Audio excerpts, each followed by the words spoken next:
The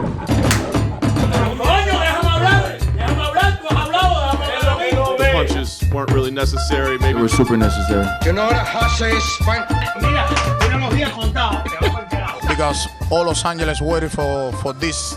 Hey, ¿qué pasó, familia? Welcome to the first episode of La Boca de León podcast, Cuban sports. It's not always going to be Cuban sports, but a good portion of it's going to be. Why? Soy cubano. I want to give some love to my gente. So right away, we're going to get into it. Was at UFC 241 yesterday. Yoel Romero upset loss. Thought he won the first and the third round. They gave the fight to Costa outside of my compadre Paul.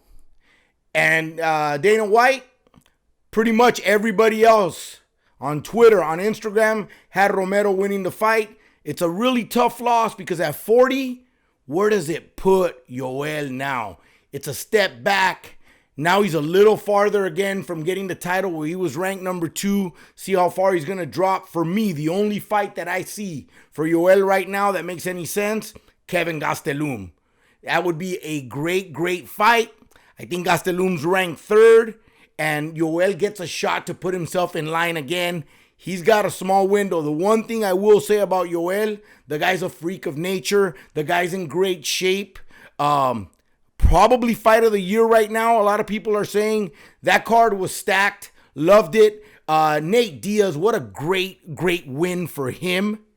And if you watch Miocic against Cormier, I was telling my son right before Cormier got knocked out that Miocic was going to have to go for broke in the 5th round. Forget about it. He did it in the 4th, knocked him out. What a great card. Dana White, I tip my hat to you, man, because this is my second UFC event. My other one was in Vegas. My first one, the Masvidal knockout.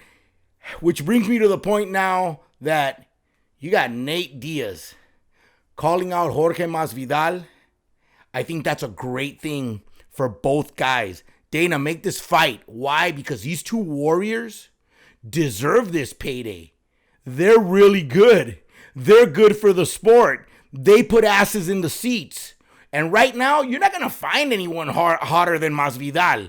Or you're going to find anyone hotter than Nate Diaz. This is good for the sport. Hey, like Chris Rock said, alrighty? You don't really have to sell crack. Crack sells itself. This fight sells itself. You don't have to do anything. Put the name Masvidal there. Put the name Nate Diaz there. We're getting a gift from the MMA gods. So I hope that this fight happens.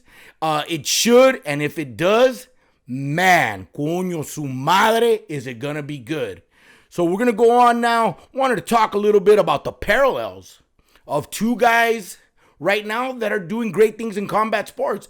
Obviously, Gamebred Jorge Masvidal, he had 2 really tough losses. His losses to Damian Maia, Stevie Wonderboy Thompson, nothing to be ashamed of. Those were great, great guys. Comes back with the win over Till in London. And then goes ahead and comes back, and we all know what he did to Ben Askren. That may be the greatest knockout in the history of the UFC. The parallels are couple of losses, couple of wins. This guy's right back in it. Same thing with my man, Yordenis Ugas. Bad losses. I went to one of them. 2014, the Stavern Ariola undercard here at the Galen Center.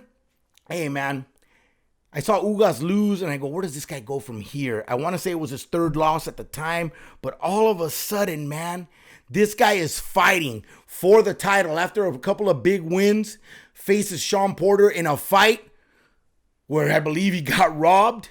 And this is the reason why. Jack Reese, who is an outstanding ref, did not call that knockdown, which would have given the fight to Ugas. He didn't call it. It is what it is. Loved Ugas' attitude. Didn't complain. Came back. Won a great, great fight against an undefeated former champion. And now is the number 1 guy again. Here's the big problem, man. You got Earl Spence that's going to fight Sean Porter. I think Earl Spence is going to make easy work of him. Like I've said all along, anybody that's followed me on Twitter knows that I think that Earl Spence is the best guy in the sport. Now, with saying that, if Earl Spence wins, he's going to win the WBC title, which Ugas is the mandatory for. If he decides to fight Yordenis Ugas, it's a tough fight. It's a really tough fight because Earl Spence, I believe, is the best guy in the sport. But like Herb Brooks, the coach of the USA hockey team, said when they beat the Soviets, hey, from great moments are born from great opportunity. Yordenis Ugas would get a shot at probably the number one guy that's pound for pound and a shot at a unified title. That's not so bad for a guy that a couple of years ago ya no pensaban que iba a hacer nada. Y el hombre está ahí, okay? Y tiene la oportunidad to win a world title again. If for some reason Earl Spence wanted to fight somebody else, relinquish the title, not unify it, that would make Yordenis the number one and he'd have a chance to fight for the title. So one of those things can happen, but I tip my hat to both of my fellow Cubanos.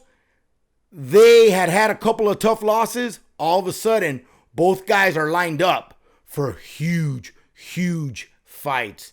So one of the reasons I wanted to start this is, no es todo pelota y boxeo, mi gente.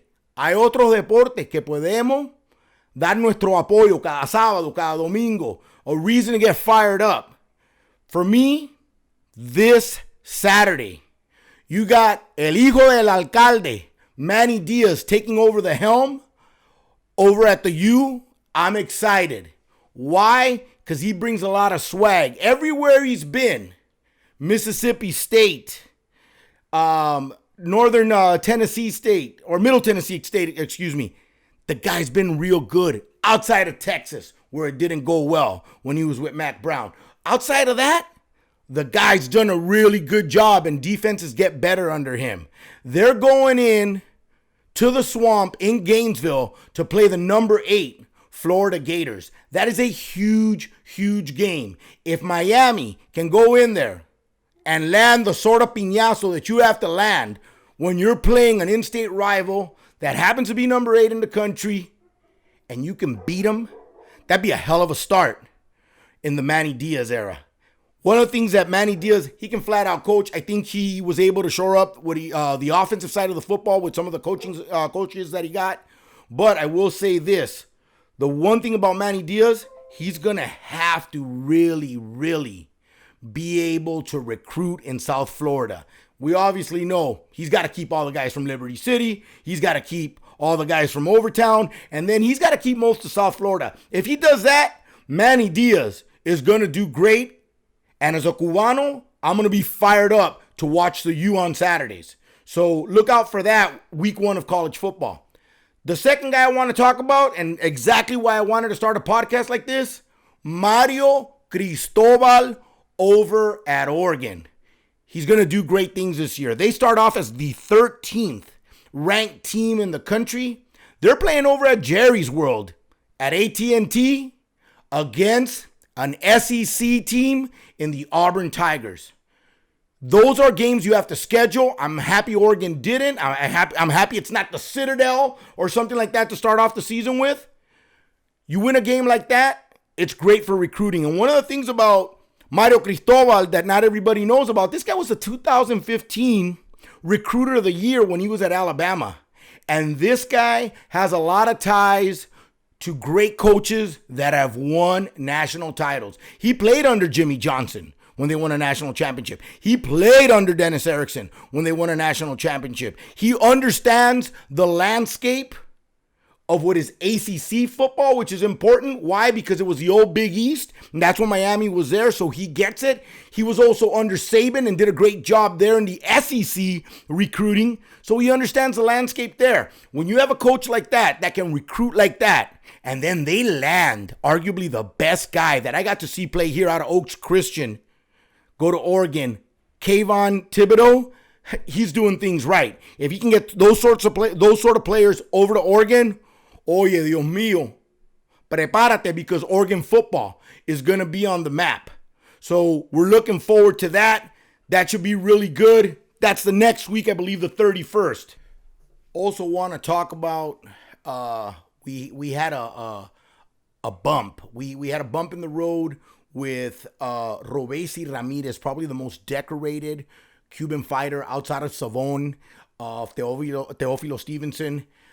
Came in with all this fanfare, 2-time gold medalist, loses his first fight. I don't think there's any shame in losing your first fight. It happened to Bernard Hopkins. It happened to Marquez. So some great boxers, and we're talking Hall of Famers, have gone through that and have been able to right the ship and make it happen. He looked really bad that day. One thing that I want to tell everybody too, I'm here to support all my Cubanos, but I'm not going to be an excuse maker. Se miró mal el hombre. Se olvidó de tirar el jab. Cosas que eran fundamental para un boxeador. No lo hizo. And as much as people were harping, I saw on Twitter about the trainer and stuff, I get it. And I think it's easy when you have that sort of guy that's that good and that talented. Hey, well, it's got to be the trainer, man. But he also did things that, like, a guy that's been fighting as long as he has, he just wasn't doing. And part of it, to me, I think, is the coming over here, the maybe, everything's so new, maybe not taking things as serious. Hey, I'm a 2-time gold medalist, pero hay una diferencia entre el boxeo amateur y el profesional. Like the Cubans always say, we like to say, una cosa es con guitarra y una cosa es con violín. So if they want to make a change with the trainer, hey, I get it. This guy's a prized possession for Top Rank.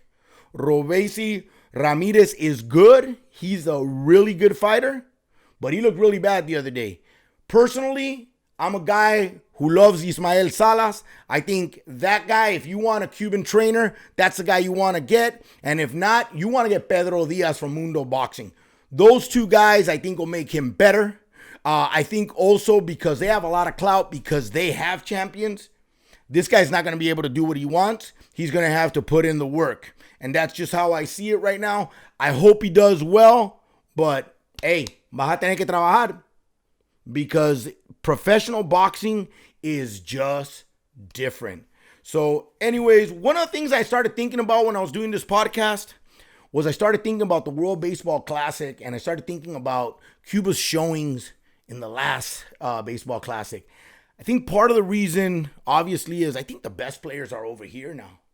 They're not in Cuba anymore. And it started making me think a little bit about, hey, man, how about if we had a team that was made up of MLB players that was representing Cuba? I get it. Ideally, I would love for us to have a unified team. Los que están en la isla, los que están aquí, tener un equipo y a ver qué pasa. Obviously, I don't think the politics are going to let that happen. But I'm not saying Cuba not participate. Bring the team from the island. But let's have a team from the guys that are here, que son cubanos, and want to participate in this. Our country is the only one where our players can't go back and play for their country. Si eres venezolano, tú puedes jugar allá. Si eres puertorriqueño, tú puedes jugar allá. Si de donde sea. Lo único que no pueden somos nosotros. So I would love to see that. I would love to see a team with Puig, with Chapman, with Abreu. Would you like to see Jordan Alvarez? Damn, I would. Would you like to see Jorge Soler? I would. Gurriel. And the list goes on and on. I would love to see that team.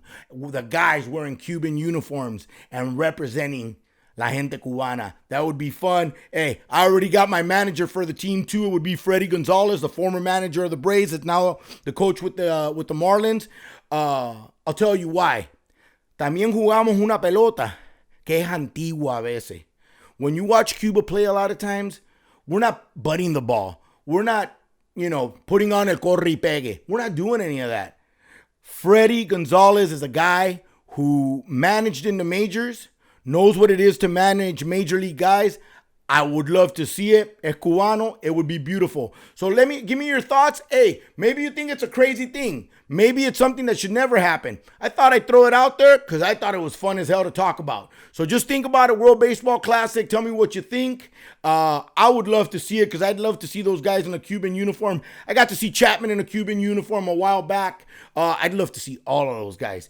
And again, oye, qué bonito fuera si pudiéramos tener un equipo de vuelta con los de la isla, de los que están aquí juntos. Pero seriamente lo dudo que va a pasar.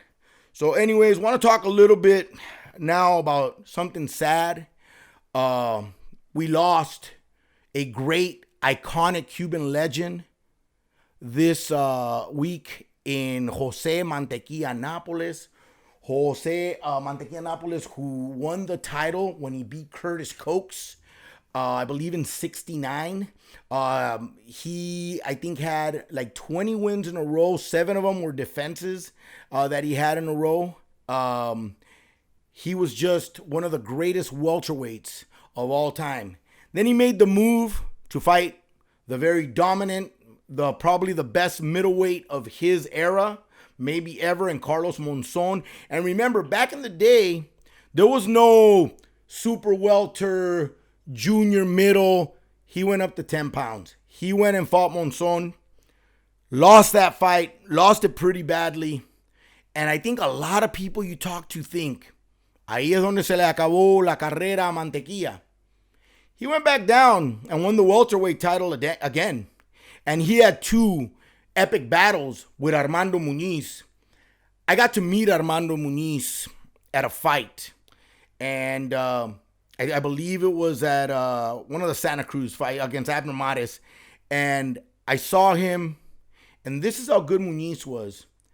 I took a picture with them. I said, "Can I take a picture with you, sir? I thank you for being a rival, because for you to be a great fighter, for Mantequilla to be a great fighter, he also needed great rivals. And in that era, you had Little Red Lopez, and you had, Armando Muniz.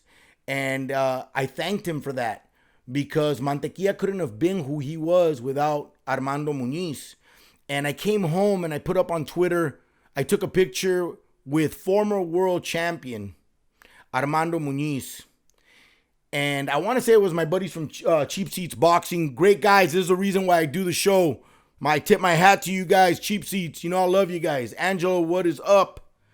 And he said, hey, man, Armando Muniz was never a world champion. And that's how good the fights were. He wasn't. He just always fought for these titles, it seemed, or was in great fights. And so I wanted to take the moment to recognize that great champions like Mantequilla also needed great rivals like Armando Muniz. It's sad. My buddy Gerardo Granados, great boxing guy, you should follow him on Twitter, said that all his uncles would tell him that he was Cuban, but he always felt Mantequilla was from Mexico. And I replied to him, as most Cubans that live in exile, we have 2 countries.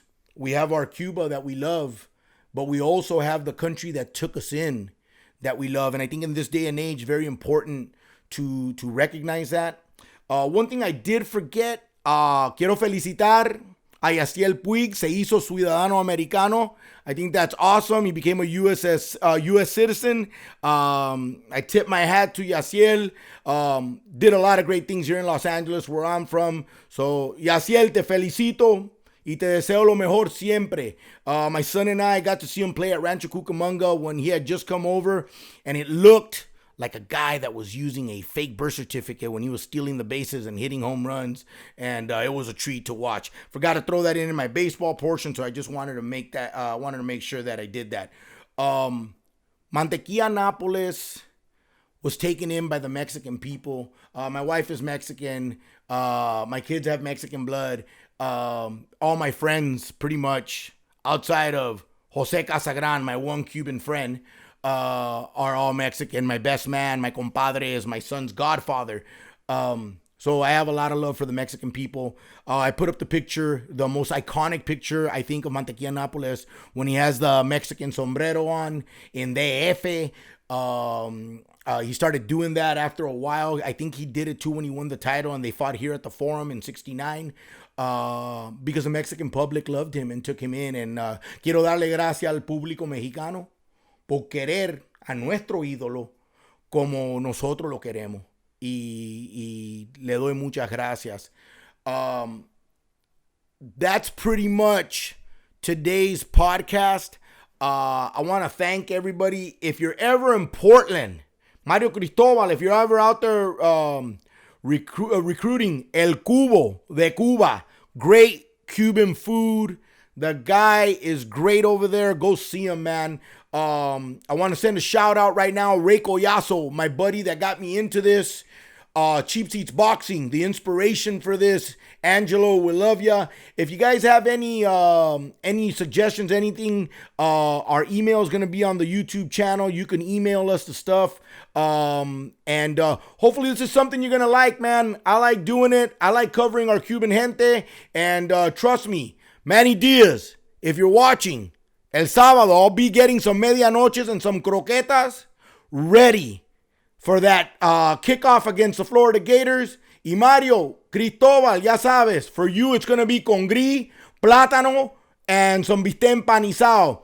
Mi gente, mi refrán del día es, si quieres comer pescado, te tienes que mojar el culo. Peace, familia. We'll see you next in 2 weeks. Peace.